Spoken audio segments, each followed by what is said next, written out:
les jeunes, aujourd'hui on se retrouve en vidéo pour attaquer un nouveau chapitre qui s'appelle les puissances. Alors, pour commencer, on va revoir un petit peu deux formules que vous connaissez normalement déjà sur les puissances. Je les marque au tableau, on se retrouve juste après.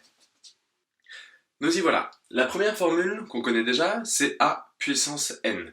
Ce que signifie ce nombre, c'est qu'on va venir multiplier le nombre a n fois. Autrement dit, on va avoir a fois a fois a fois a fois a, on continue, et on fait ça n fois. Donc on prend un exemple assez simple avec par exemple a puissance 3.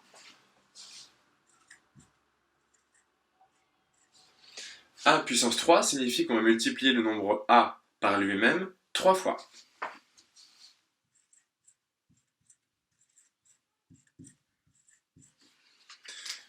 Donc là, si on avait eu a puissance 4, on l'aurait multiplié par lui-même 4 fois. Si on avait eu a puissance 5, on l'aurait multiplié par lui-même 5 fois.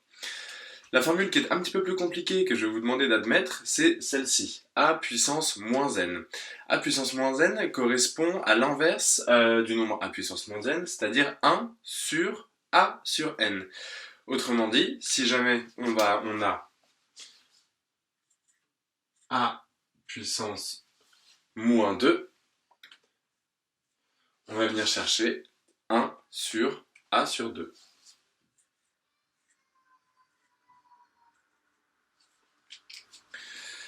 Ok, pour que ce soit un petit peu plus clair, on va prendre deux exemples avec la nouvelle notion de la quatrième, c'est-à-dire les puissances de 10.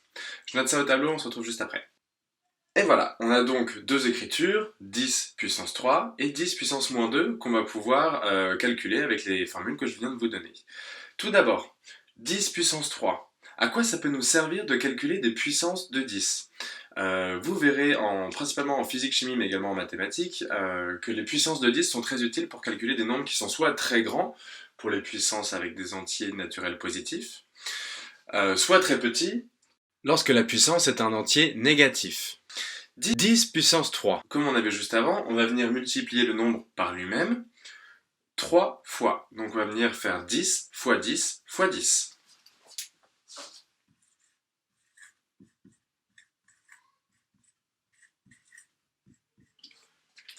Ça, on sait le calculer. 10 fois 10, ça fait 100. Fois 10, ça fait 1000.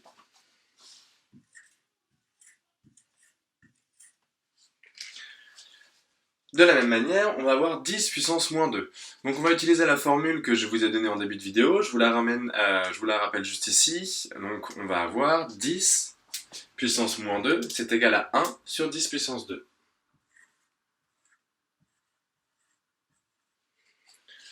« 10 puissance 2, et bien au final on se retrouve avec une puissance qui est un entier positif.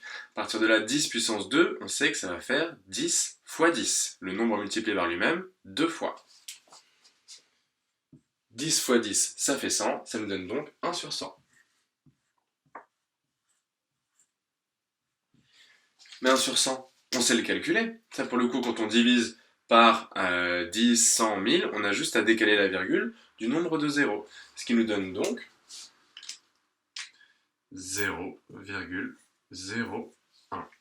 Nous avons décalé la virgule vers la gauche de 2 crans, car il y a 2 zéros.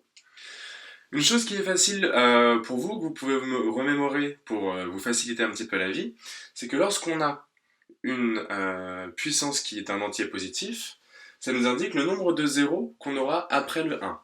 Autrement dit, 10 puissance 3, nous allons avoir 1, 2 et 3 zéros. De la même manière, 10 puissance moins 2, on a un petit quelque chose qui nous permet de calculer rapidement. On vient trouver le nombre de zéros qu'il y a avant le 1. C'est toujours 0, quelque chose. Et après, donc 0,01, 0,1, 0,001, 0,0001 par exemple. Donc on vient compter le nombre de zéros qu'il y a avant le 1.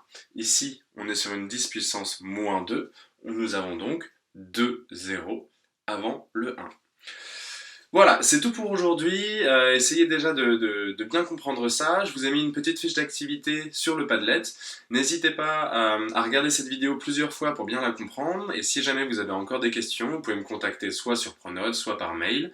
pour que je puisse vous répondre. Et s'il y a des difficultés qui persistent un petit peu, on pourra faire une visioconférence où je me placerai de nouveau devant mon tableau pour vous expliquer de manière plus individuelle comment résoudre vos problèmes.